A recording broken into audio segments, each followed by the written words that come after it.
Karena kita sifatnya pelayanan, jadi ya apapun menjadi keputusan bersama adalah harus kita bertanggung jawab dengan keputusan kita. Sebentar lagi Romo akan memberikan pembekalan untuk calon prodiakon semuanya. Jadi saya harapkan setelah pembekalan ini menjadi bekal bagi kita untuk menjadi pelayan yang baik. Masih lamakah absensinya Bapak Ibu? Ada yang baru datang. Ada yang baru datang. Kita tunggu sebentar ya Bapak ya.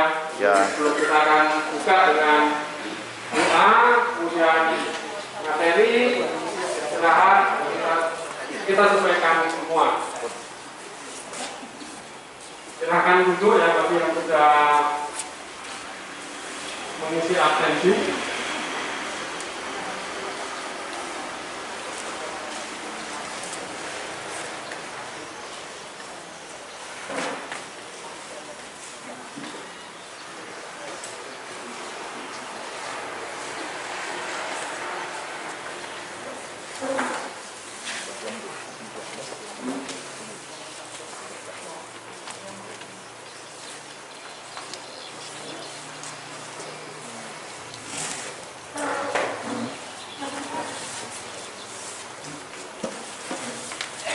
Kalau siap silakan minum dulu boleh.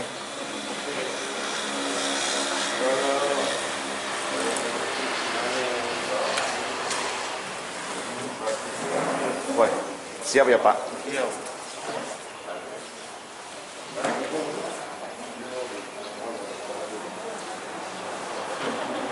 Ibu konsumsi.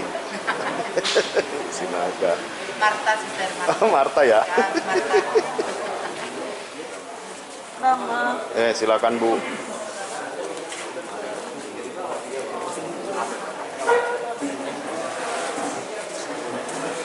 Selamat Pak, silakan.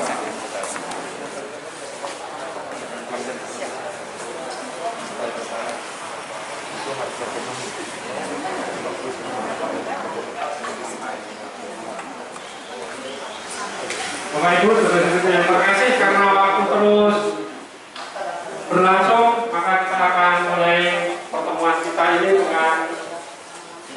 dengan doa pembukaan. Mari kita mengambil sikap doa.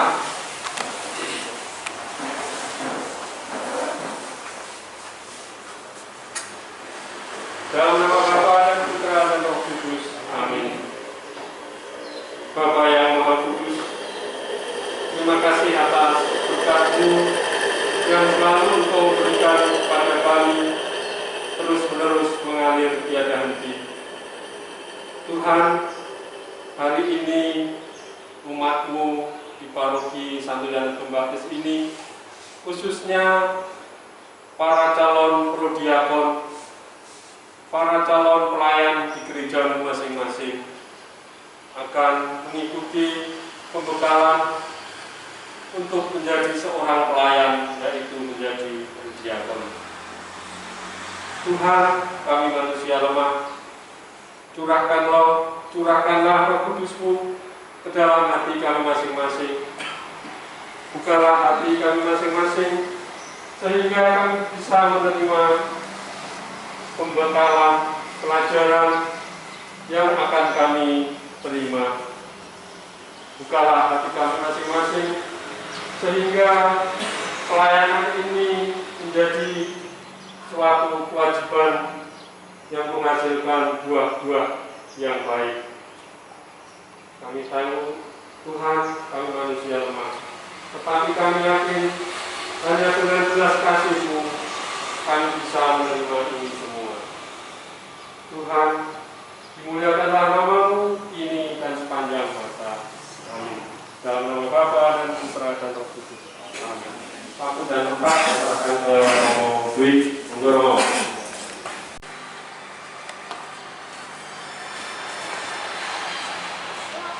Berdoa dalam nama Bapa dan Putra dan Roh Kudus. Amin. Puji syukur kami berikan kepada Tuhan atas penyertaan-Mu kepada kami dari awal pertemuan kami ini hingga pada saat ini. semua yang diterangkan omongannya Tuhan bisa kami serap dan bisa kami lakukan untuk kehidupan kami sehari-hari. Tuhan Yesus Kristus sebentar lagi kami akan makan. Sebelum kami makannya Tuhan, Engkau berkati agar menjadi kesehatan dan kekuatan bagi jiwa kami. Berkatilah semua orang ya Tuhan yang belum bisa menikmati makanan pada saat ini. Semoga Yesus menyertai mereka sehingga mereka tetap di dalam semangat untuk melayani. Terpuji dan termulia nama-Mu kini dan sepanjang masa. Amin. Dalam nama Bapa, Putra, dan Roh Kudus. Amin. Selamat makan. Silakan.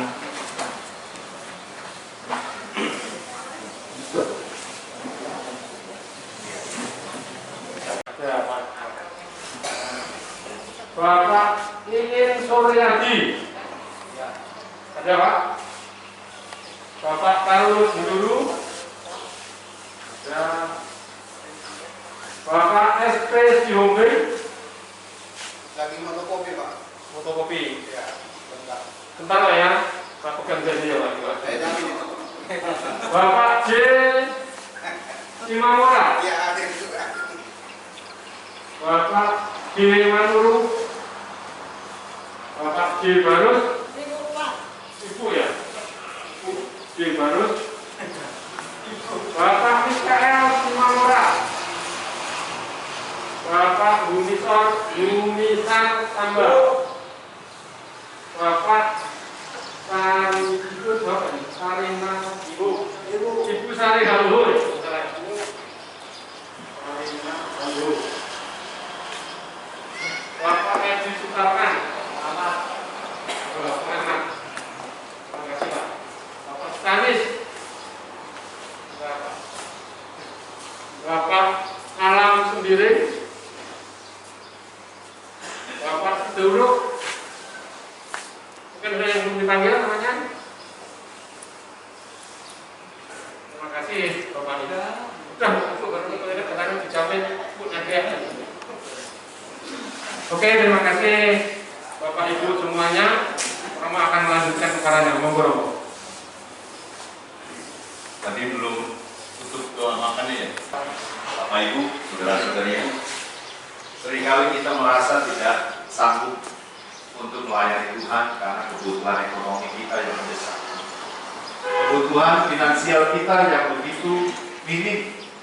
Artinya penghasilannya begitu minim. Saya mau katakan, kenapa saya milih lagu ini? Ini realita hidup kita. Tetapi ada realita yang mau ditawarkan Tuhan kepada kita, yaitu berkat yang terselubung. Saya dulu pernah mendampingi tukang becak. Pas di Jogja saya mendampingi tukang becak yang punya tugas sebagai pediakon di paroki Jogja itu namanya Kematiran. Ketika saya mendampingi, maaf, rumahnya itu sebesar ini rumah. Entah ya, 1, 2, 3 kali 5. Ketika saya kunjung, saya bingung mau duduk di mana. Anaknya ada 5, istri 1, pekerjaannya becak, kadang dapat, kadang tidak. Istrinya kerjanya apa? Tukang cuci pakaian, buruh. Anaknya 5 itu harus dapat hidup. Saya minta maaf dulu, saya bertanya kepada Bapak, Pak, mohon maaf saya tanya, ini kalau tidur bagaimana nyusulnya ya Pak ya? Dengan ukuran yang segitu, bagaimana ini bisa tempat untuk tidur, tempat untuk istirahat, istilahnya ngobrol, tempat untuk juga makan dan segala macam. Dapurnya juga ada, kamar mandinya juga ada. Tapi dengan ukuran segitu, bagaimana ini nyusul tidur? Dulu saya dijawab oleh Bapak Ibu, ya semuanya kembali kepada iman, Romo. Waktu itu masih rata kembali kepada iman, Pak. Saya pun nggak tahu, Pak, kalau disuruh menjawab. Saya pun merasa, wah, dalam arti saya kaget. kok bisa rumah saya seperti ini, penghasilan saya pas-pasan, tapi anak saya bisa kuliah. Yang ada di stasi taat dengan pengurus stasi karena tetap di bawah dari pengurus stasi. Jadi tidak ada nanti jadi prodiakon bisa jadi korhaner ya, menguasa kemana-mana, menguasai, tidak bisa. Kita punya organisasi, kita punya hierarki, kita punya tatanan yang harus diperhatikan sama-sama, tidak bisa menguasai. Jadi prodiakon itu harus rendah hati, siap untuk melayani siapapun, harus kita layani tanpa ada pandang bulu. Dan harus ingat, di stasi juga ada aturan mainnya, tetap harus merujuk pada aturan di paroki, sama semuanya. Dari yang saya katakan tadi, apakah ada pertanyaan sebelum saya masuk pada pengantar komuni? Apakah ada pertanyaan? Kalau tidak ada, saya antar komuni lah nanti ya. Ada Romo? Ya silakan. Maria. 13 Juni dirayakan. Itu ya Pak ya. Jika peringatan wajib itu harus dirayakan kalau oleh wajib itu dirayakan. Fakultatif dipersilahkan diatur masing-masing. Misalnya ada lingkungan-lingkungan kok tidak dirayakan ya, nah ini sifatnya fakultatif. Tetapi bisa dijadikan untuk pesta pelindung lingkungan atau pelindung stasi seperti ini. Terima kasih Roja. Pak Teguh silakan. Terima kasih Romo. Yang mau saya tanyakan gini Romo, dalam PPS kan pasti ada penerimaan komuni. Kemudian di PPS juga disitu kan ada fakultatif untuk penerimaan komuni kan juga. Sekarang sudah mau dibentuk prodiakon, kita secara langsung mungkin bisa untuk menggunakan komuni, gitu ya.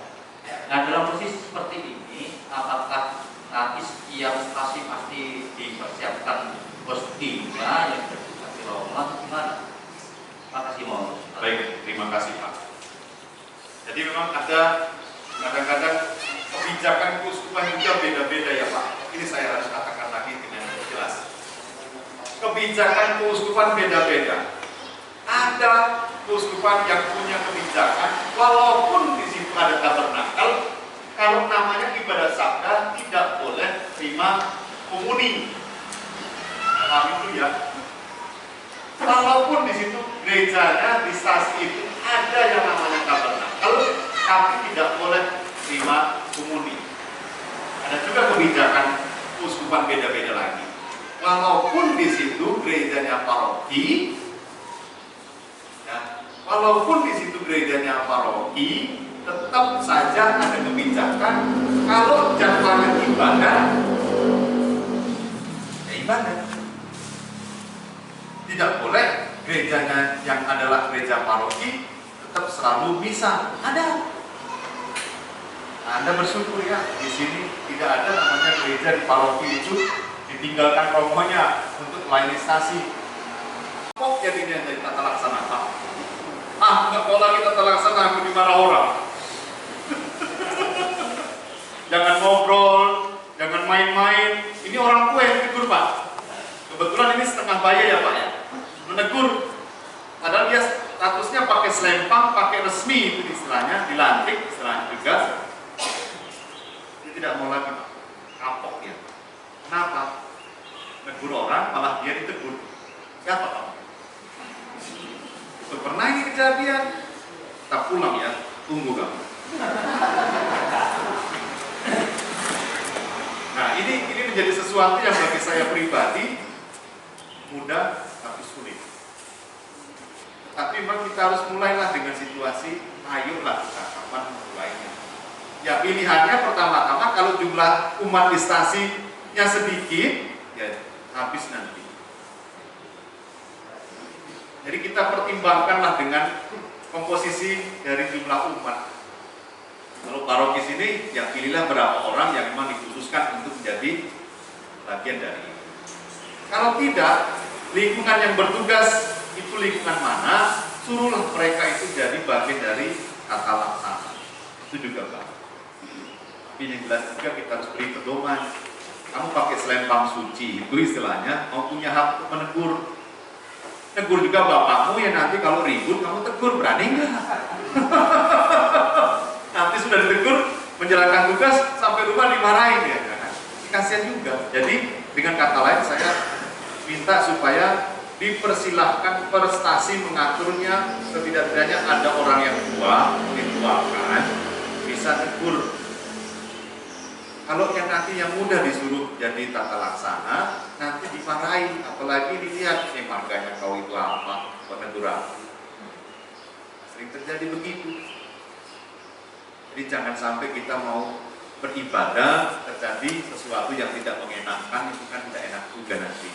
Kan diaturlah. Di paroki juga akan nanti diatur bagaimana supaya ketika bagi komuni memang ada orang yang mendampingi romo, mendampingi prodiakon untuk bisa ngecek ini umatnya beres atau tidak, makan atau tidak.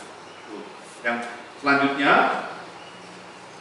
saya pribadi pun kadang-kadang jadi romo itu bingung ya Pak. Mau menegaskan tangan yang mana dulu untuk terima komuni. Kalau kita bilang begini, ada juga yang langsung dimakan. Ada juga yang begini, langsung juga dimakan. Ada juga begini, ya ambil. Ada juga yang begini, atau dia begini, ternyata dia tidak. Kiri itu, kidal itu kiri dari lahir. Kalau kanan dari lahir atau kadal. Jadi dalam hal ini saya tidak bisa maksa, tapi saya selalu katakan ketika melatih yang namanya penerimaan komuni, saya katakan terimalah dengan tangan kiri di atas dan tangan kanan di bawah untuk bisa mengambil. Walaupun dia kidal, saya selalu mengatakan kalau kamu makan pakai tangan apa? Tetap kanan dia. Gak ada orang makan pakai tangan kiri. Saya bilang ceboknya juga pakai tangan kiri. Kamu kurang ajar ya. Jadi Tuhan Allah harus lebih kamu hargai daripada yang lain. Makanya kalau saya pribadi membekali mereka akan selalu katakan terimalah dengan tangan kiri, tapi masukkan dengan tangan kanan. Ini untuk semuanya nanti ketika harus memberikan pelatihan ya seperti itu. Jangan sampai ketika romo tubuh Kristus dia ngambil begini. Ada ini, saya jumpai ini orang Katolik atau dia grogi lihat saya atau bagaimana? Ini dia ngambilnya. Jadi tolong hati-hati, mari sama-sama kita belajar untuk mengajari mereka yang terbaik. Itu ya Pak ya. Cukup dulu ya. Kita lanjut. Anda harus persiapkan orang yang menerima komuni itu dan juga keluarga membantu supaya dipersiapkan yang namanya tempatnya, orangnya. Jangan sampai nanti ketika Anda mau terimakan komuni, dia belum mandi, kamarnya masih berantakan, dan juga baunya sudah tidak lewatan lagi lah, tidak bisa digambarkan seperti apa bau kencingnya, bau apa. Pokoknya Anda sudah menegaskan kepada orang yang mau dikirim komuni lewat keluarganya, tolong dipersiapkan semuanya. Nah inilah, termasuk orangnya, termasuk kamarnya. Lalu setelah Anda sampai di situ, ini saya langsung ya praktekkan. Ini namanya fixis. Isinya di tasnya. Kemudian ini namanya fixis, simboli kecil. Ini bisa dibuka dan ini isinya biasanya ada sakramen. Lalu kemudian posisinya ketika Anda dari gereja, biasanya akan Anda taruh di sini. Misalnya Anda pakai jaket, memang harus pakai jaket ya, untuk menutupi. Bawalah itu dengan situasi tidak merokok.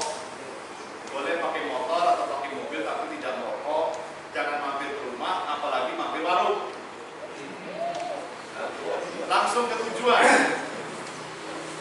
Lalu sampai di tujuan, Anda ya permisi dulu lah sama yang punya rumah. Lalu kemudian sudah melihat bahwa di gereja itu ada persiapan, ada lilin, ada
ruangan atau tempat di mana umat siap untuk terima komuni, katakanlah, semoga Tuhan memberkati semua orang yang tinggal di rumah ini atau dalam rumah ini.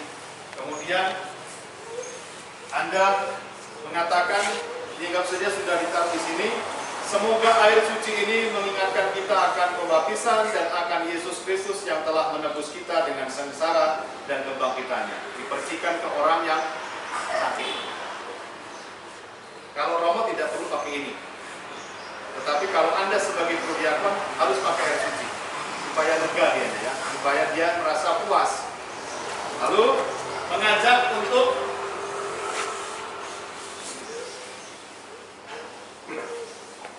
menyesali salah dan dosa-dosanya. Kita harus ingat bahwa mereka pasti menerima harus dengan kesiapan batin.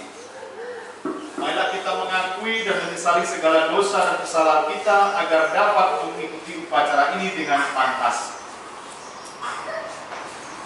Lalu diajak untuk saya mengaku, ya, saya mengaku kepada Allah yang Maha Kuasa sampai dengan selesai. Lalu kemudian prodiakon menyatakan semoga kuasa Allah atau semoga Allah yang Maha Kuasa mengasihi kita, mengampuni dosa kita, dan mengantar kita ke hidup yang kekal. Itu. Lalu ada banyak bacaan yang bisa Anda pilih. Ini saya sertakan dari Injil Yohanes bab 6 ayat 54 sampai 55. Juga sama dengan bacaan Injil ya. Karena ini Injil, maka dikatakan Tuhan beserta kita. Kalau Romo itu Tuhan bersama. Kalau prodiakon Tuhan beserta kita. Inilah Injil Yesus Kristus menurut Yohanes. Bisa memberikan tinggal dipilih mau bacaannya dari situ atau bacaannya dari Yohanes 14 ayat 6 atau Yohanes 14 ayat 23 atau Yohanes 15 ayat 4 atau dari surat yaitu 1 Korintus, bukan Injil ya, ini surat, tidak perlu dengan buat tanda salib. Setelah itu seperti biasa, demikianlah sabda Tuhan. Dengan peraturan baru dikatakan bukan demikianlah Injil Tuhan, demikianlah sabda Tuhan. Terpujilah Kristus. Kalau ini 1 Korintus, demikianlah sabda Tuhan, syukur kepada Allah. Lalu setelah bacaan dilanjutkan dengan yang namanya bolehlah ada sekadar renungan singkat ya. Kita harus perhatikan orang yang sakit ini ya. Kalau dia suruh duduk tidak kuat lagi, ya jangan lama-lama ngomongnya. Ya. Juga jangan Anda fokuskan pada sesuatu yang sifatnya tidak penting. Kalau memang dia tidak kuat lagi untuk duduk, Anda terimakan komuninya dengan situasi dia tiduran. Seperti itu. Lalu selesai diperjelas dengan renungan singkat, lalu dilanjutkan dengan doa Bapa Kami. Dengan kata-kata atas petunjuk penyelamat kita dan menurut ajaran ilahi, maka marilah kita berdoa. Bapa Kami, tidak ada egoismenya. Kemudian kita siapkan untuk penerimaan komuni. Kita siapkan dengan itu kita buka.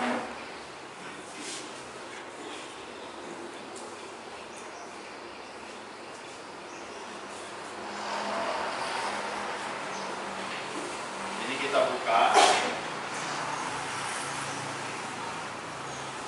Ini kita siapkan di sini.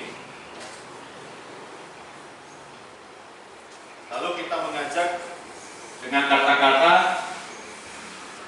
inilah anak domba Allah yang menghapus dosa dunia, berbahagialah kita yang diundang ke perjamuannya. Jadi ketika Anda sudah buka, Anda berlutut, lalu peganglah ini sakramennya dengan begini dan menyebutkan itu kata-kata itu.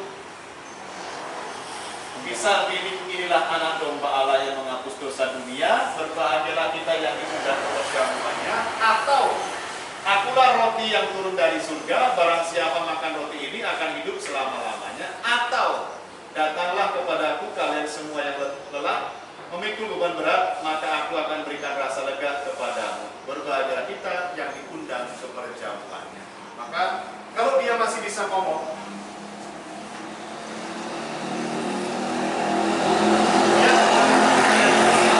datang pada saya dan bersabda saja, maka saya akan sembuh.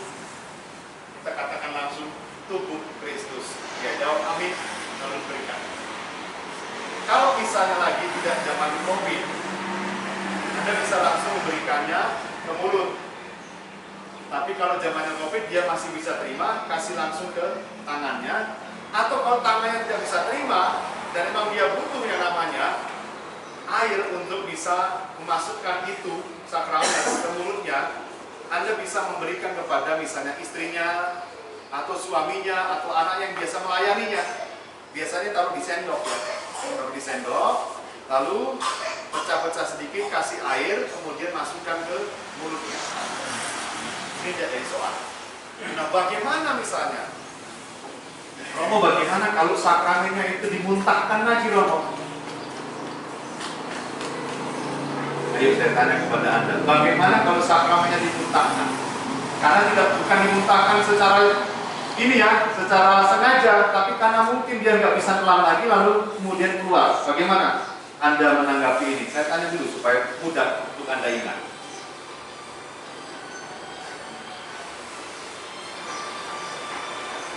Ada pengalamannya, Oke, karena tidak ada pengalaman ya. Tapi tidak perlu pengalaman, tanggapi dulu saja sebenarnya. Karena ini bagian dari iman ya. Anggapannya adalah Anda tidak perlu ngambil itu dan kemudian makannya, tapi bisa Anda ambil, tapi bawalah kemudian dikuburkan. Dan ada tisu ya, ada tisu, ambillah itu, kemudian bawa, kemudian nanti dikuburkan. Ya, bukan Anda merasa bahwa Anda berdosa kalau tidak memakannya, ini sudah tugas orang ya. Dan kita andaikan bahwa dia sudah masuk, itu berarti Yesusnya sudah diterima. Ini tinggal wujudnya seperti ini yang kita ambil sebagai suatu penghormatan dan kita kuburkan. Gimana cara menguburkan dan bagaimana cara menguburkannya? Ya carilah di antara rumahmu yang dianggap tidak terlalu gampang untuk dilalui. Ya udahlah, timbul di situ aja, dikubur di situ. Aman sih. Itu yang terbaik. Jadi setelah menerima komuni itu, apa yang harus Anda lakukan? Ya, ngajak kita orang yang jaga keluarganya dan orang yang sudah terima itu doa sebentar, lalu kemudian dikatakan di situ ada doa penutup. Biasanya saya selalu mengajak dia doa 3 kali salam Maria. Kenapa? Dia butuh kekuatan dari Bunda Maria sebagai Bunda Allah. Didoakan itu, lalu kemudian tutup dengan doa penutup. Marilah berdoa. Allah yang Maha Kuasa,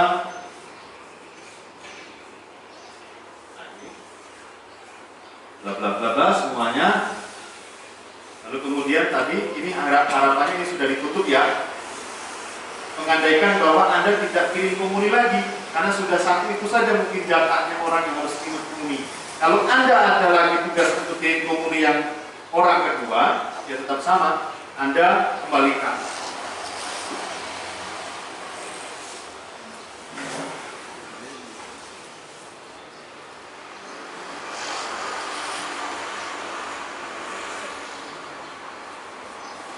Lalu kemudian doakan itu dulu dengan berkat, semoga Tuhan Yesus Kristus mendampingi dan melindungi kita, amin, membimbing dan memperteguh kita, amin, menjaga dan menaungi kita, amin.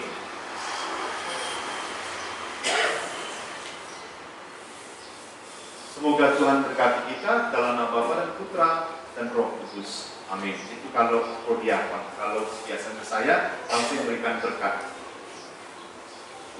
Jadi Anda harus memegang satu. Kalau masih harus kirim komuni lagi, Anda nggak boleh ditawari minum, Anda minum. Maka dikatakan, Anda kalau mau kirim komuni harus sehat. Jadi prodiakon harus sehat, harus kuat. Nah, ketika sudah selesai kirim komuni yang orang pertama, Anda lanjut lagi dengan cara yang sama tadi. Anda pergi lagi ke rumah yang selanjutnya. Sampai kalau sudah terakhir, sampai di rumah terakhir itu, Anda sudah misalnya sudah selesai, Anda harus lihat lagi. Misalnya ini di rumah terakhir, lalu kemudian Anda takut ada sesuatu, Anda minta air, kemudian ini dibersihkan lalu diminum. Jangan sampai ada remah-remahnya, karena itu berbahaya kalau nanti Anda naruhnya sembarangan. Jadi harus segera dibereskan dan baru Anda akan tenang.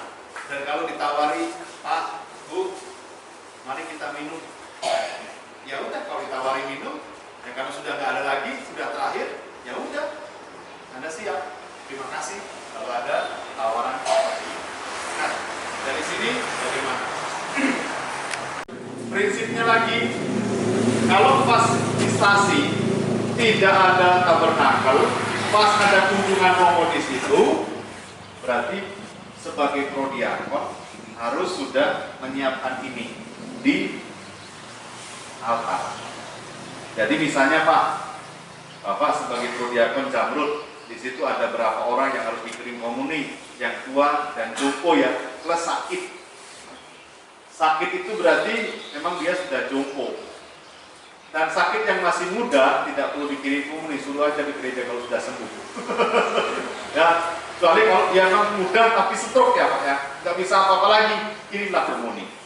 Nah, kalau itu terjadi ketika saya ada dan misa, ingat bahwa ini korporal ini harus ada standby di altar ya Pak, di altar. Lalu kemudian ini dibuka.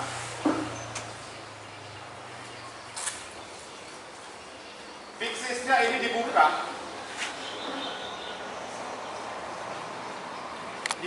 lalu ditulis di situ 1 orang atau 2 orang, supaya saya ketika mau konsakril yang namanya sakramen Maha Kudus ini, jangan sampai nanti untuk orang yang mungkin dibutuhkan sangat dia harus terima komuni terlupakan.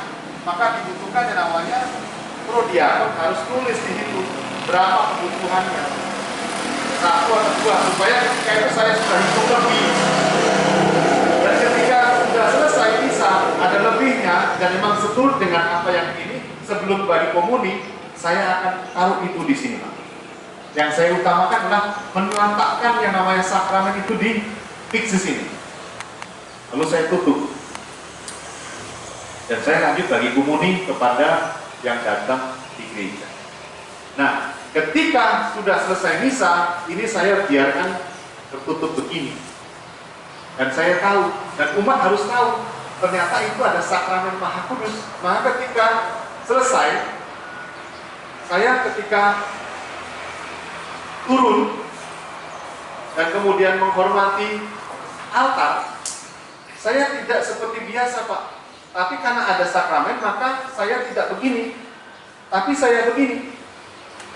Karena ini ada sakramen Maha Kudus yang ada di fiksis. Jadi itu silahkan selesai misa, bukan saya yang bawa, tapi prodiakon yang akan bawa bersama. Makanya tadi saya katakan prodiakon harus ada persetujuan dari istri ya, atau dari suami. Jangan sampai selesai misa kok gak barengan pulang, kok langsung cabut dianya. Memang prinsipnya gitu, selesai misa harus cabut. Tapi sudah diberitahukan kepada keluarga, tolong dipersiapkan yang akan terima komuni. Supaya kita sudah siap. Lagi Romo, Ya. sebagai tambahan, terkadang Romo di stasi ini sering terjadi kekurangan pahaman ataupun diskomunikasi antara umat dengan pengurus-pengurus lainnya. Yang mau saya tanya Romo begini, di stasi itu adalah ketua stasi sebagai pimpinan tertinggi. Artinya begini Romo, bisakah ketua stasi mengantar hosti ini ke orang yang sakit tadi?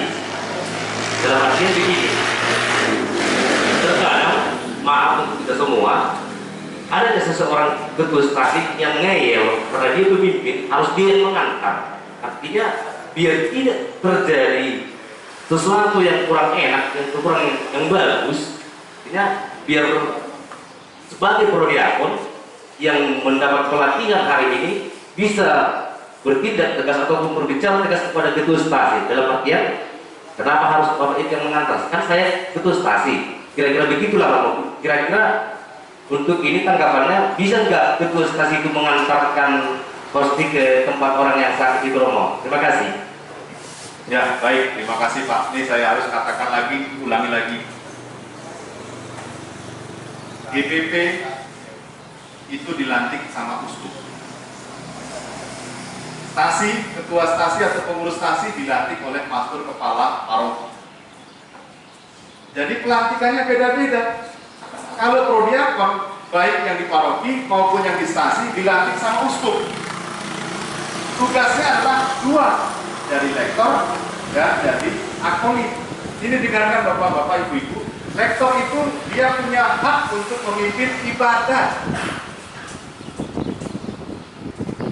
Seperti itu ya. Lektor itu dia berhak untuk memimpin ibadah.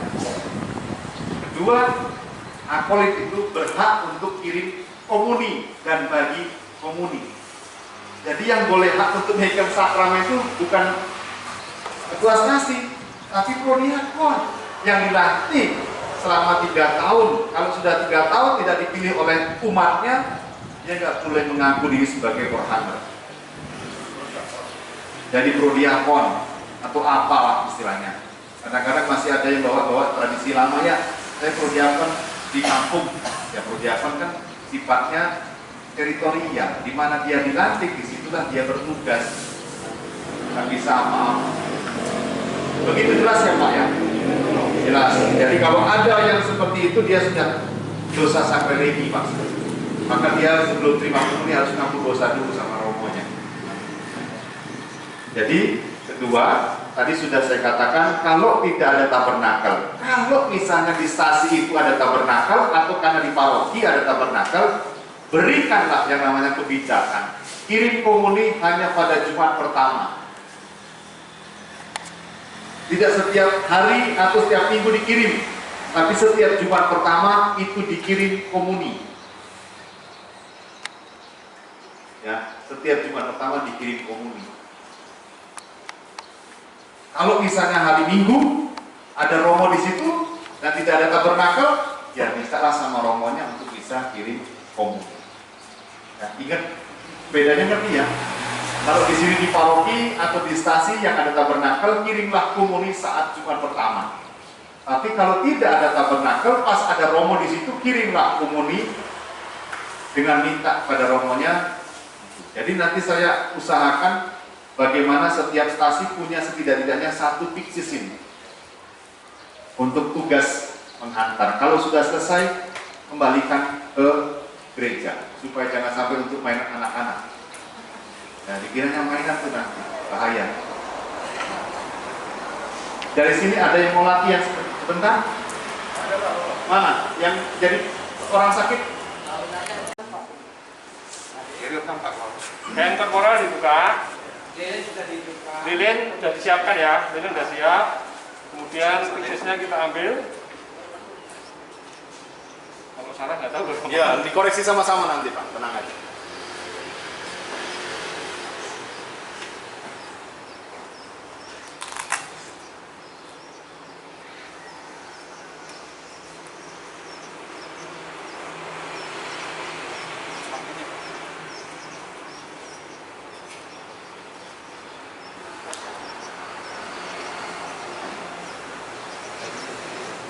Semoga Tuhan memberkati semua orang yang tinggal dalam rumah ini sekarang dan selamanya. Semoga air suci ini mengingatkan kita akan pembaptisan dan akan Yesus Kristus yang telah menebus kita dengan sengsara dan salibnya.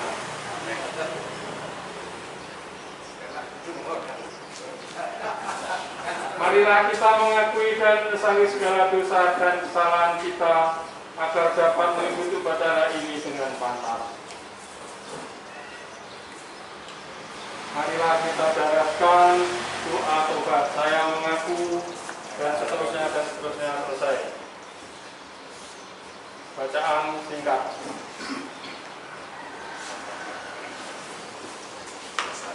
Bacaan dari Injil Yohanes 14 ayat 6. Aku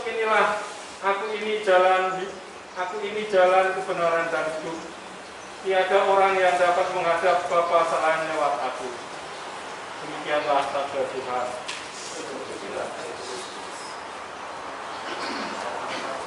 Renungan sebentar. Selesai. Atas petunjuk penyelamat kita dan menurut ajaran ilahi, maka marilah kita berdoa. Bapa kami yang ada di surga, dan seterusnya. Selesai.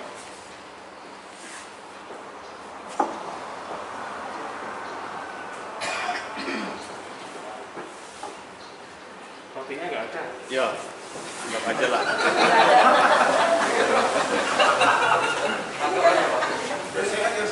Inilah anak domba Allah yang menghapus dosa dunia. Berbahagialah kita yang diundang ke perjamuannya. Ya Tuhan, saya tidak pantas Tuhan datang pada saya, tetapi bersabdalah saja, maka saya akan sembuh. Tubuh Kristus. Apa sakit kayak apa?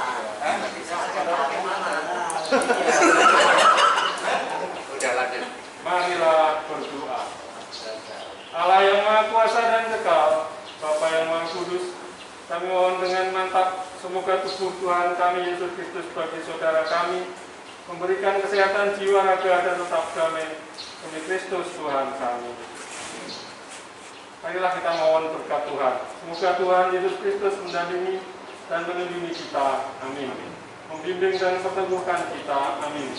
Menjaga dan menaungi kita. Amin. Semoga kita sekalian berkati oleh Allah Bapa yang Maha Kuasa, Bapa dan Putra dan Roh Kudus. Amin.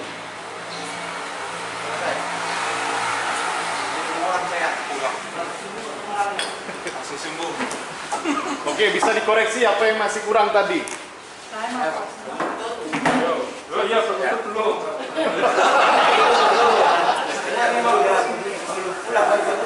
Juga mudah. Ada koreksi sama pertanyaan. Di awal tadi tidak ada tanda salib ya, Mas? Tanda salib ada seharusnya. Apa ini tadi tidak ada ya? Di panduan itu juga tidak ada. Ya, kita mempunyai suatu penganggapan bahwa kita persiapan dengan pembukaan pada salib gitu aja. Ya, yang kedua koreksinya di samping berlutut, kemudian juga pada saat akan membaca kitab suci, tidak bersama ada beserta kita. Tuhan beserta kita. Inilah Injil. Itu yang koreksinya. Oke, yang koreksi, ayo silakan maju. Yang lihat yang sakit siapa? Siapa? Pak Andres mau yang sakit atau yang koreksi? Oh, sip. Silakan. Yang sakit siapa? Gantian. Ibu yang sakit. Ya udah saya yang sakit mau. Ya. Silakan Ibu. Tapi semua nampaknya kan di depan orang sakit, di depan orang sakit kah atau di depan meja melakukan semua di rumah sakit kan? Memberkati IPS itu dihitung atau bagaimana? Ngomongnya tadi 4 kali ya. Nah itu. Jadi tergantung ruangannya ya Bu ya. Tergantung ruangannya. Kalau ruangannya luas mungkin kalau ruangannya luas bisa jadi mejanya bisa kita atur bagaimana posisinya. Tapi kalau memang ruangannya sempit kita mainkan dengan cara kita. Artinya bahwa jangan sampai kita membelakangi ini. Yang penting tetap mau ya di situ yang sakit kita serong aja nggak apa-apa. Tidak harus kita situasikan. Tapi layaknya depannya. Ya, layaknya depan layaknya. Tergantung juga situasinya bagaimana.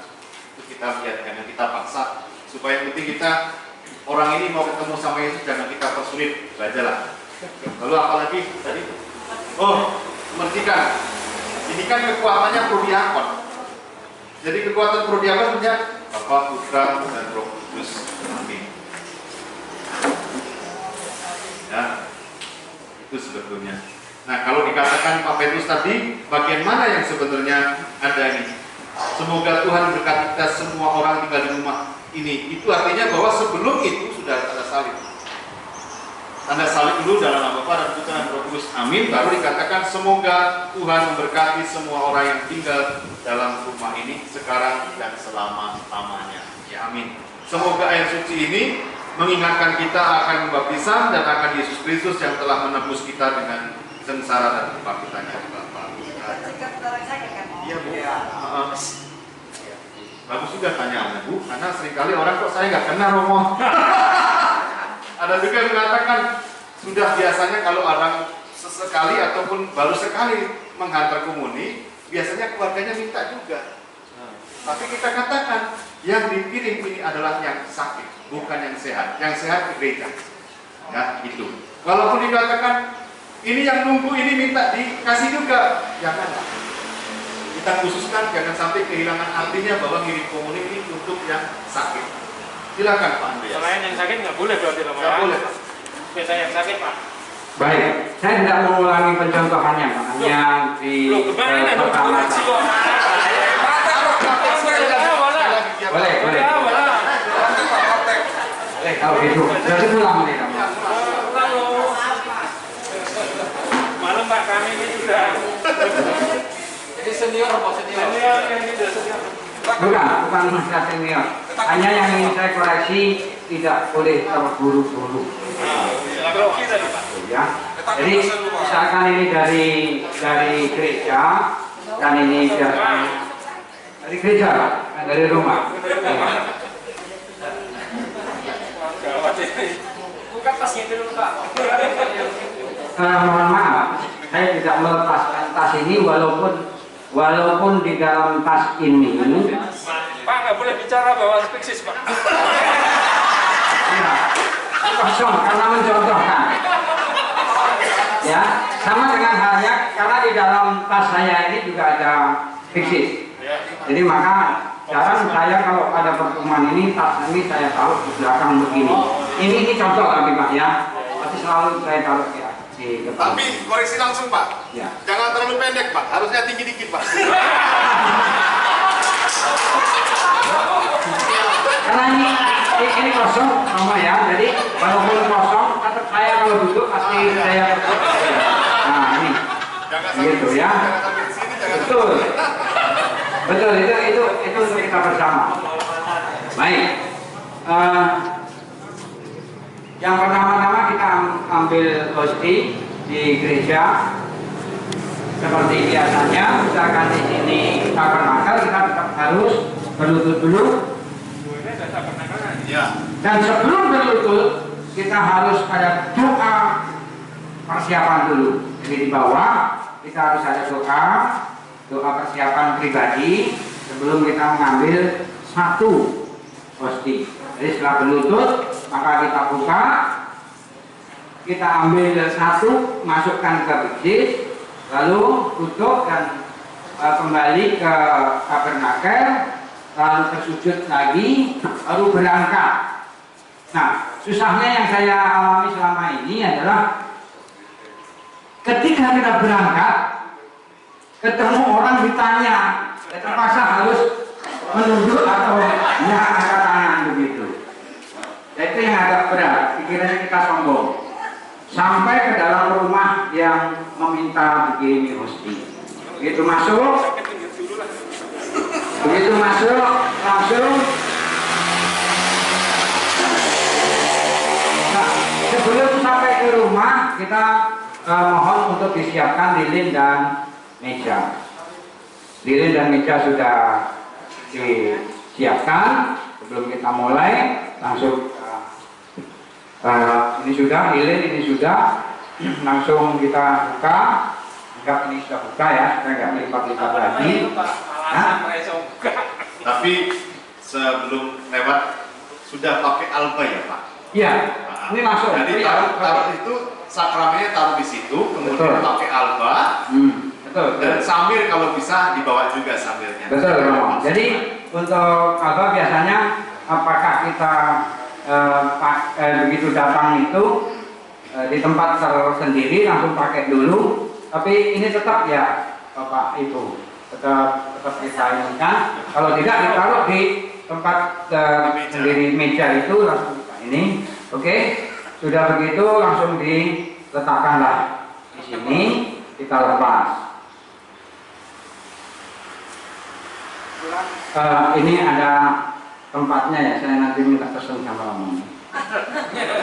Kita letakkan begini, lalu pertama-tama kita harus sujud dulu. Ini. Lutut. Bersujud, berlutut. Ya. Sujud, ya. Sudah.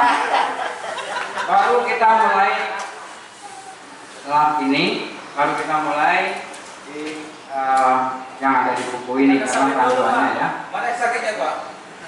Ya ini yang sakit di situ nggak apa-apa. Karena tempat tidurnya di sana, nggak apa-apa. Mejanya di sini. Nanti kita yang ke sana, tetapi fokus dia harus ke sini. Diusahakan fokusnya ke sini, ke meja. Misalkan rumahnya sempit sekali kan nggak bisa kita paksa harus ke situ. Melihat situasi dan kondisi. Oke, lalu dimulai dalam nama Bapa dan Putra dan Roh Kudus.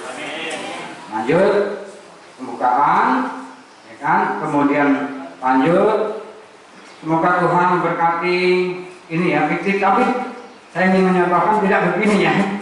Langsung tangannya sama seperti biasa. Semoga Tuhan memberkati semua orang yang tinggal di dalam rumah ini sekarang dan selama-lamanya.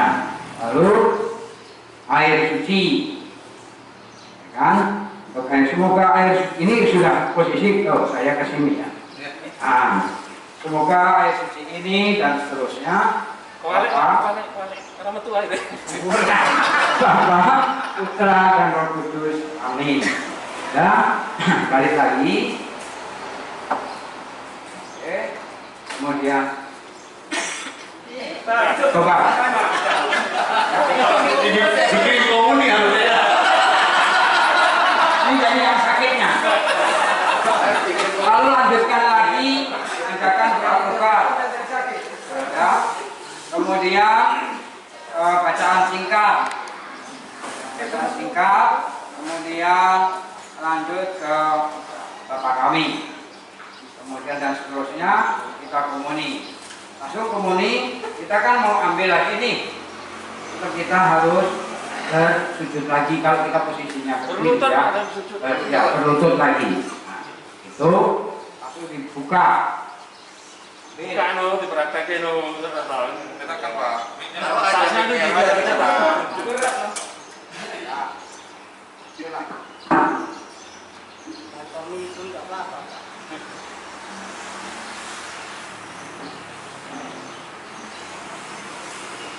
Balik. Iya, terbalik. Balik.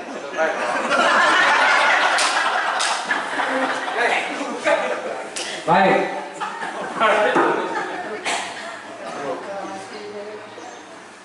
Jadi untuk posisi letaknya ini supaya ini tidak kabur juga harus diposisikan ya.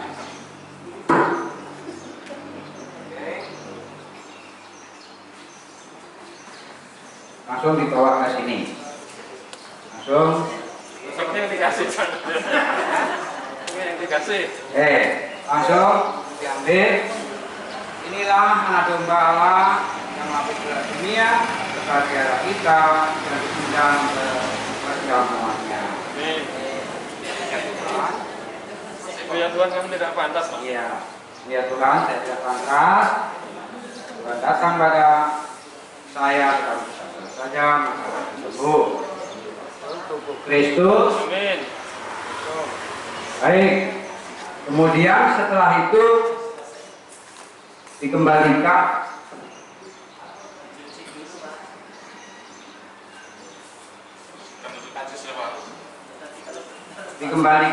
tetapi nanti kalau memang kita hanya sekali tadi yang sama Romo katakan tadi, maka ada sisa ataupun tidak sisa ini memang harus kita apakan di air, dituangkan ini supaya ini memang betul-betul bersih, tidak ada sisa. Kalaupun belum sempat yang sekarang ini, makanya harus ditutup dulu. Ya. Jadi setelah penutup, sebelum kita masukkan ke sini lagi kita bersihkan. Kemudian jadi setelah komuni kita hening untuk menyadari kehadiran Tuhan itu. Lalu doa penutup. Nah, setelah doa penutup, mohon berkat, langsung selesai. Nah, setelah selesai maka mulai membereskan yang ini tadi. Kalau terakhir nggak ada lagi yang menerima komuni, maka jelas yang aqua atau apa kita robek untuk membersihkan itu. Langsung dibalik Pak. Balik.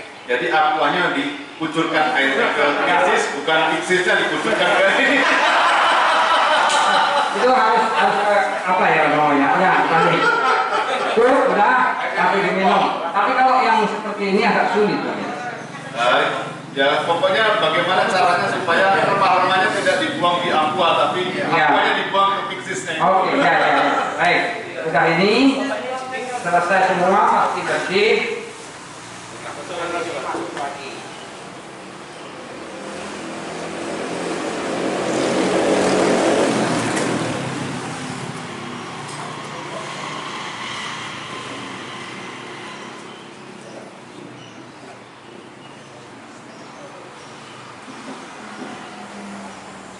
Masuk kan sudah penutup sudah selesai baru masuk lagi.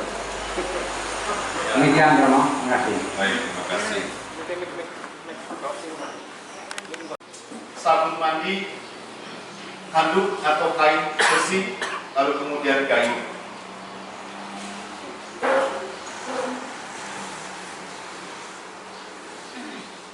Jadi jangan sampai ada yang bertanya, Romo airnya dikasih bunga-bunga enggak? Tahu saya. Sudah ada air suci, sudah ada air bersih, itu yang paling penting. Persiapan di dalam rumah harus disiapkan peti jenazah dan segala perlengkapannya yang pasti sudah dihiasi peti jenazah itu, lalu salib, lalu lilin menyala, yaitu lilin Paskah juga harus ada yang saya katakan tadi, air suci, tanah makam, bunga, pakaian untuk jenazah. Nah, untuk yang ini yang namanya tanah makam, saya tanya kepada Anda, paroki kita belum ada makam khusus untuk makam Katolik, maka sangat dibutuhkan yang namanya tanah makam. Artinya tanah yang diambil dari makam itu untuk bisa jadikan diberkati dan mewakili semua tanah yang ada di makam itu. Jadi saya berkati tanah makam itu nanti, atau Anda berkati dengan air suci sama. Sudah ini ya. Mau dicatat? Tanah makam yang diambil apa itu harus dari tanah makam itu. Ya, ketika digali, kalau itu bukan makamnya Katolik, ketika itu digali, ambillah itu segenggam untuk diberkati, supaya nanti ketika pentaburan tanah itu sudah diberkati. Bisa ngambil dari tempat lain. Maksudnya tanah makam berarti diambil dari makam ketika digali. Nanti bercampur, kok ini hitam, makanya merah. Nah, ini. Nanti saya kasih acuannya ini ya, tidak usah dicatat ya. Di WA kan no. Ya Pak. Yang slide yang barusan. Tadi kan yang di luar rumah, artinya jenazah itu sudah di dalam peti kan? Di luar rumah untuk memandikan Pak. Yang di dalam rumah. Di dalam rumah sudah dimandikan. Tidak, maksud saya, tadi kan kalau di dalam rumah peti jenazah, artinya jenazah itu sudah di dalam peti. Nah itu nanti saya jelaskan. Ya. Saya jelaskan. Ini persiapan aja Pak. Persiapannya. Jangan buru-buru. Nih. Nah saya mengajarkan sesuatu yang mungkin Anda anggap sebagai yang baru. Padahal ini produk lama sebenarnya. Ini tradisi dari gereja Katolik yang ada sebetulnya. Tapi seringkali dianggap tidak terlalu mengena. Tapi saya mau menyampaikan yang inilah yang dikatakan ajaran dari gereja Katolik, memandikan jenazah. Ada dua hal yang harus dimengerti. Jenazah itu bisa Anda pangku oleh keluarganya, atau bisa ditaruh di meja atau tempat tidur untuk bisa dimandikan. Biasanya kalau orang yang memang masih sangat akrab dengan keluarga itu biasanya dipangku. Ya, Anda duduk, kemudian jenazahnya ditaruh di. Jenazah dalam keadaan terselubung kain dipangku oleh beberapa orang atau dibaringkan di atas dipan. Umat berkumpul di sekeliling jenazah. Umat di sini tergantung ya. Kalau yang meninggal perempuan, silahkanlah perempuan yang berkumpul. Tapi kalau keluarganya tidak apa. Mau dia laki-laki, mau dia perempuan, silahkan. Tidak apa. Jika jenazah sudah disiapkan dan umat sudah berkumpul serta peralatan yang dibutuhkan sudah lengkap, maka upacara dimulai dengan kata pengantar dari pemimpin upacara untuk menciptakan suasana doa dan hening. Kata pengantarnya begini: saudara-saudari terkasih, dengan rasa sedih kita berkumpul di sini. Kita sedih atas kematian saudara atau saudari atau anak kita, namanya silakan disebut. Namun kita harus menghadapi peristiwa ini sebagai tanda perziarahan orang beriman. Imanlah yang harus mewarnai perasaan kita, keluarga maupun sanak saudaranya. Kita semua menaruh harapan dan kepercayaan kepada Kristus yang mengalahkan kematian dengan kebangkitannya dan mendahului kita masuk ke dalam kemuliaan. Dalam hal ini, marilah kita berdoa. Hening sejenak.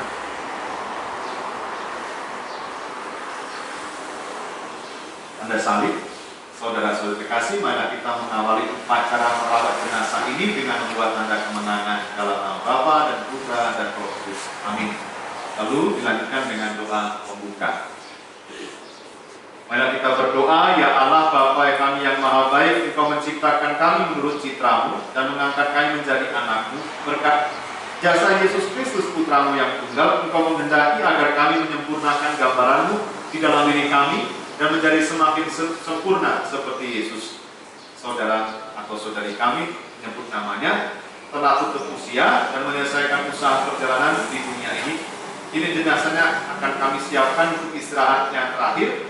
Kami mohon bersihkanlah saudara atau saudari ini, sebut namanya silahkan, dari segala kekurangannya, supaya pada waktu menghadap Engkau dia Kau kenal sebagai anakmu. Berilah dia pakaian pesta, supaya diterima dalam keluargamu yang bahagia di surga, demi Kristus Tuhan dan pengantara kami. Amin. Jadi ada ayat-ayat yang bisa dibacakan untuk mengantar ini. Jika memungkinkan situasinya, sebaiknya sebelum mandikan jenazah dibacakan ayat-ayat kitab suci. Berikut ini adalah beberapa teks kitab suci. Silakan milih salah satu bacaan saja. Ini ada bacaan dari Kolose. Sebab kamu telah mati dan hidupmu tersembunyi bersama dengan Kristus dalam Allah. Apabila Kristus yang adalah hidup kita menyatakan diri kelak, kamu pun akan menyatakan diri bersama dengan Dia dalam kemuliaan. Ini juga bisa dari Roma. Bisa juga dari Korintus. Ini baru memandikan jenazah.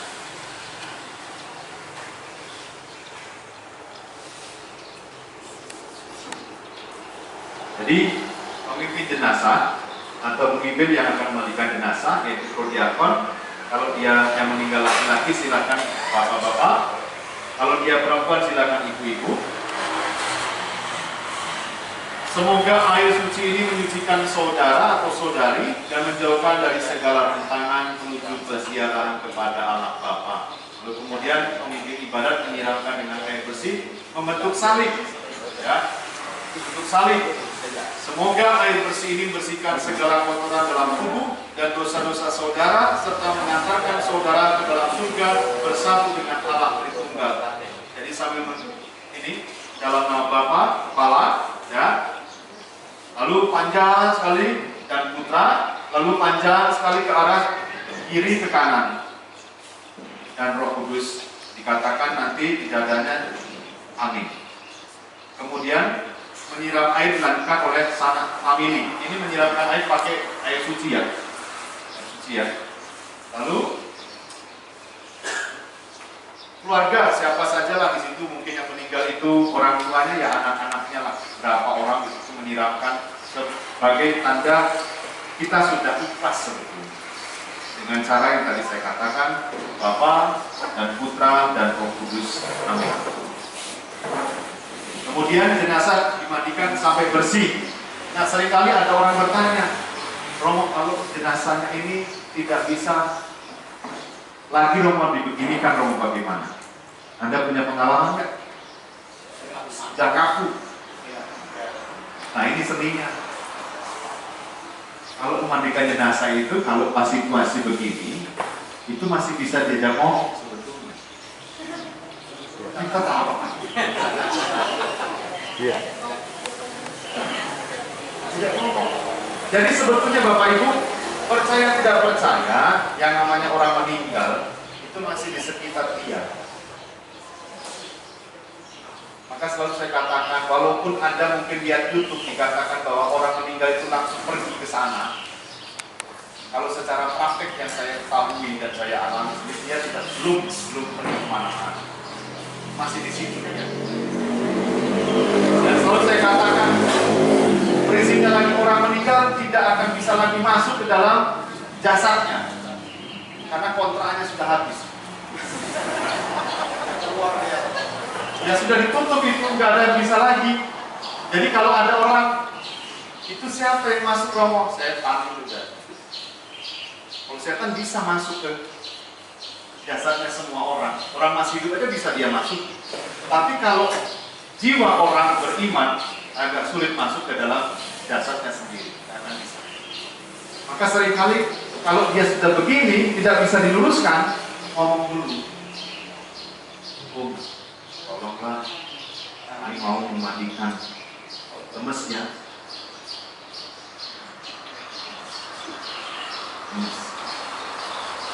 Tapi sebetulnya ada kuncinya. Walaupun dia waktu masih hidup, dia kakinya tidak bisa diluruskan, maka Anda sekalian yang seringkali hormat sekali sama orang tua, seringkali pulang kampung, kalau orang tua sudah tua, Anda kumpul bersama dengan semua saudaramu ketika pulang kampung. Doakan orang tua yang sudah tua itu, yang posisi badannya tidak benar, ini, misalnya bengkok begini, Anda kumpul bersama. Doa bareng-bareng, ada yang mimpin. Ya Tuhan, Allah kami, semoga orang tua kami, mobil kami, nanti kalau Kau panggil, semoga badannya lurus. Semoga tubuhnya lurus dan semua dihantar pada situasi yang terbaik. Percaya nggak percaya, pas meninggal lurus. Kenapa ini bisa saya katakan? Nenek saya begitu, umurnya 94.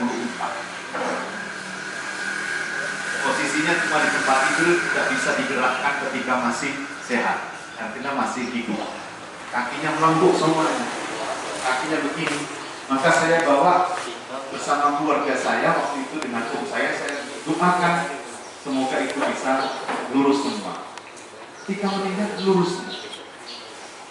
Maka ketika sudah meninggal itu sama, lurus semua, tapi jangan dipaksa, tidak akan tahu dia.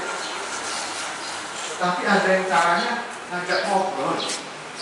Misalnya, mungkinnya mau ini telinganya mau dibersihkan, maaf ya, saya bersihkan.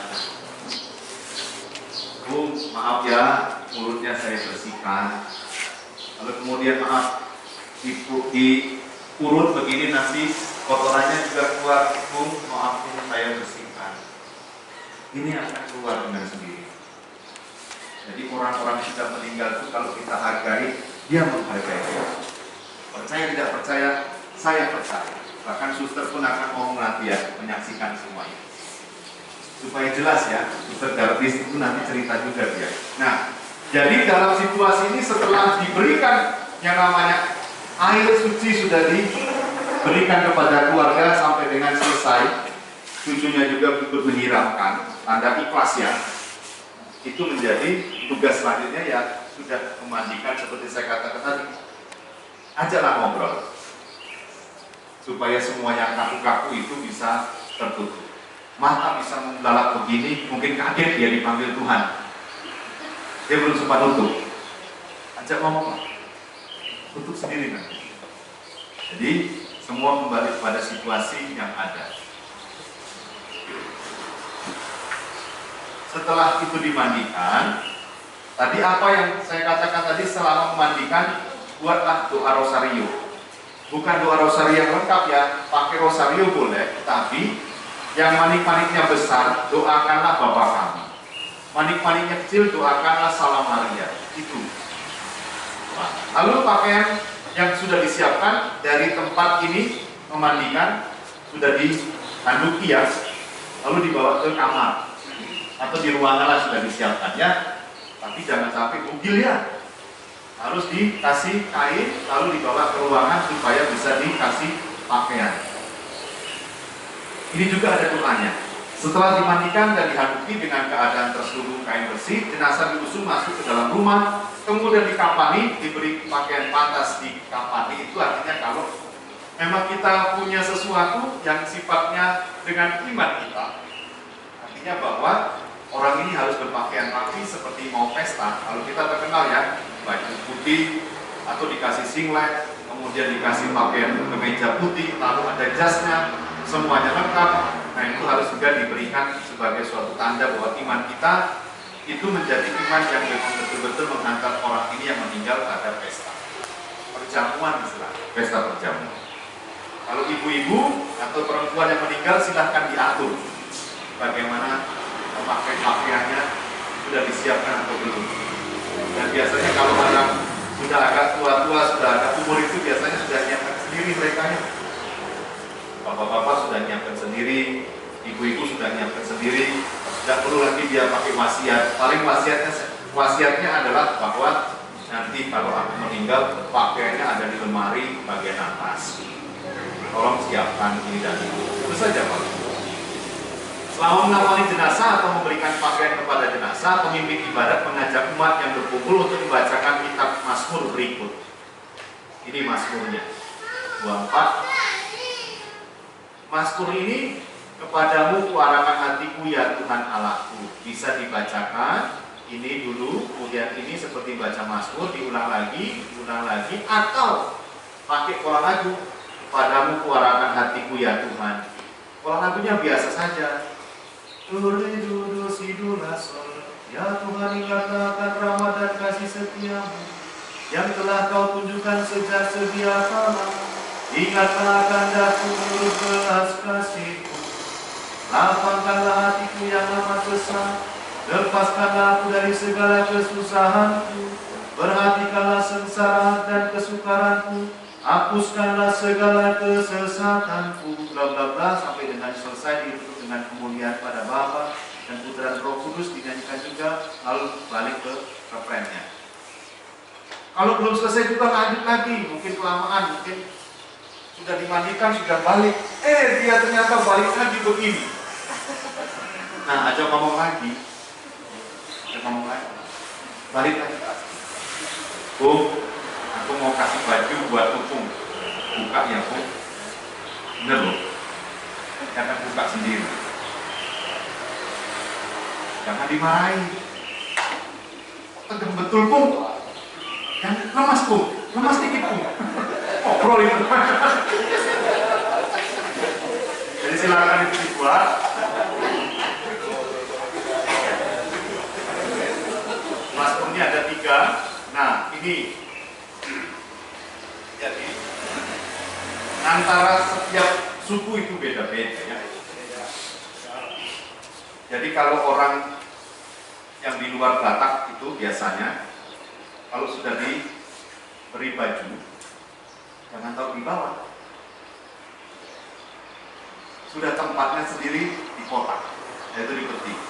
Maka biasanya pemimpin atau prodiakon itu akan berkati petinya itu. Ada doanya. Kalau tidak ada doanya, Tuhan semoga Engkau berkati peti ini sebagai tempat persemayaman terakhir Bapa, Putra, dan Roh Kudus. Amin. Baru ini naik ke. Nah, kalau tradisi umumnya memberkati jenazah itu bukan di bawah. tapi sudah dalam peti. Tapi kan terkadang nih, saya katakan lagi, orang Batak itu selalu membuat suatu kebiasaan kalau mau masuk peti itu gula-gulanya harus. Ya. Nah, jadi Anda harus memahami kalau pas saya di stasi, tidak mungkin lagi besok saya datang dan dia sudah harus masuk peti. Ini Anda harus pertimbangkan. Kalau butuh saya masih mau tunggu gula-gula, saya gula-gula paling tinggi soalnya.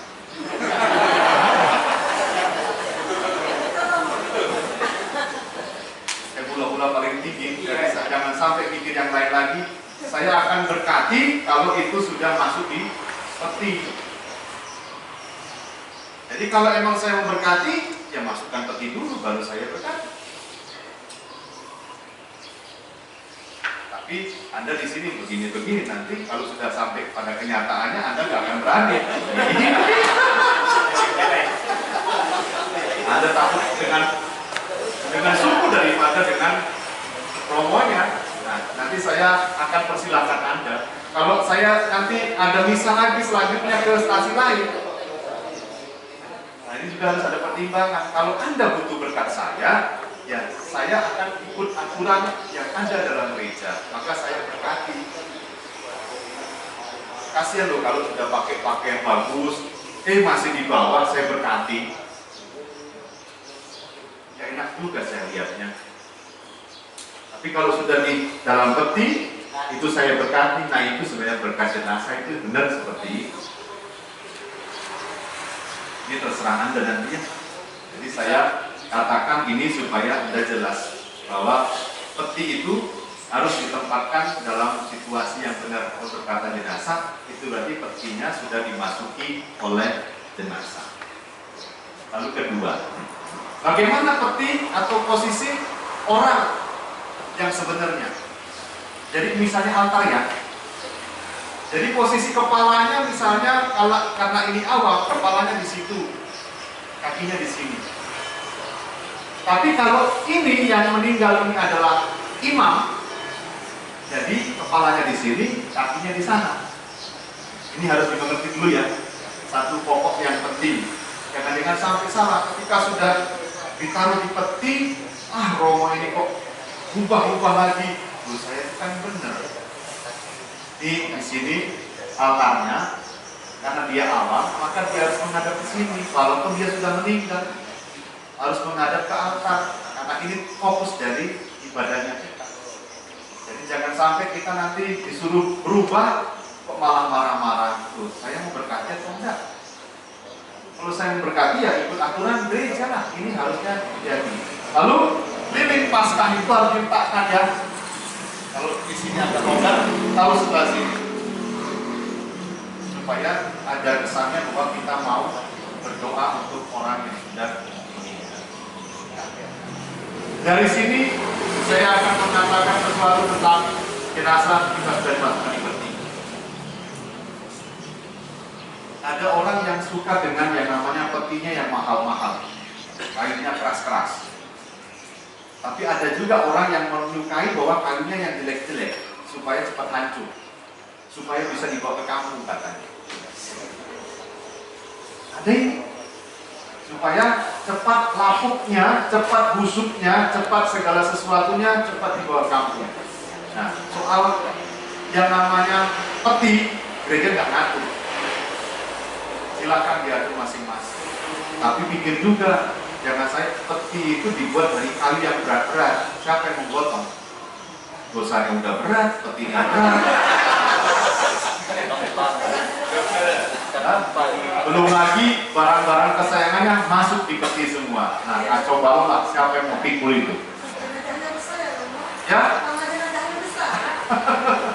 Ini, jadi ini juga saya harus katakan dengan jelas. Kalau ada kebiasaan memasukkan barang-barang kesayangan, saya selalu mengatakan, kalau Anda mengatakan barang kesayangan harus dibawakan, kamu suaminya kesayangan istri bukan, anaknya kesayangan istri bukan, masukkan aja lah ke peti. Masukkan ke peti semua supaya aman. Jangan sampai ada orang mengatakan sayang ini sayang itu, ya istri anak itu kesayangan bukan, masuk aja jadi petisi.